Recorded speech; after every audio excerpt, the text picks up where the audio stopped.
আমরা দেখেছি এই জাতীয় শিক্ষানীতি গ্রহণ করা হয়েছে দেশের শিক্ষাবিদ মহল এবং শিক্ষক বুদ্ধিজীবী তাদের কোনো মতামত না নিয়ে, এবং যখন কোভিড-19 ছিল তখন সেটাকে কার্যকরী করা হয়েছে, পার্লামেন্টে সেটা পেশ করা হয়নি। এবং আমরা দেখছি যে এই শিক্ষানীতি সেটা এই বিদ্যাসাগর, রামমোহন, জ্যোতিবা ফুলে, রবীন্দ্রনাথ এদের যে স্বপ্ন ছিল যে শিক্ষা হবে গণতান্ত্রিক, ধর্মনিরপেক্ষ, বৈজ্ঞানিক এবং সার্বজনীন, কিন্তু আমরা দেখলাম যে যত দিন যাচ্ছে একের পর এক যত শিক্ষানীতি গ্রহণ করছে এবং যে সরকারই আসুক না কেন তারা কিন্তু শিক্ষাকে সার্বজনীন করার সমস্ত যে স্বপ্ন সেটাকে তারা জলাঞ্জলি দিয়েছে।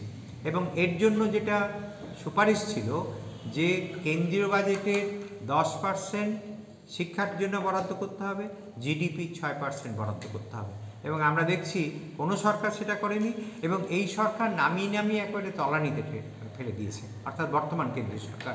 এখন কেন্দ্রীয় বাজেটের 2.5% গতবার বরাদ্দ করা হয়েছে এবং জিডিপি এখন যাচ্ছে 3%, ফলে শিক্ষার ব্যয়বহুল হয়ে যাচ্ছে। মানুষ যারা একমাত্র পে করতে পারবে তারাই কেবলমাত্র শিক্ষার দরজায় পৌঁছতে পারবে, অন্যরা কেউ পারবে না। এবং তার সঙ্গে দেখা যাচ্ছে যে শিক্ষার জন্য যে শিক্ষার স্বাধিকারের প্রশ্ন ছিল, অর্থাৎ শিক্ষাবিদরাই শিক্ষা পরিচালনা করবেন, সেখানে আমরা দেখছি যে সমস্ত দিক দিয়ে কেন্দ্রীয় সরকারের একটা হস্তক্ষেপ, রাজ্য সরকারের হস্তক্ষেপ তার উপর করছে। এবং আমরা দেখছি যে কেন্দ্রীয়করণের ফল যেটা হয়েছে যে নিট পরীক্ষা, সেই নিট পরীক্ষা, নেট পরীক্ষা, সিইউইটি পরীক্ষা অর্থাৎ বিশ্ববিদ্যালয়ে ভর্তির জন্য, ডাক্তারিতে ভর্তির জন্য, সেগুলো কেন্দ্রীয়ভাবে হচ্ছে, এবং হওয়ার ফলে যেটা হচ্ছে যে একেবারে কোচিং সেন্টার, কোচিং মাফিয়া গোটা ব্যবস্থাকে পরিচালনা করছে। এবং গত বছর কীরকম দুর্নীতি হয়েছে আপনারা জানেন।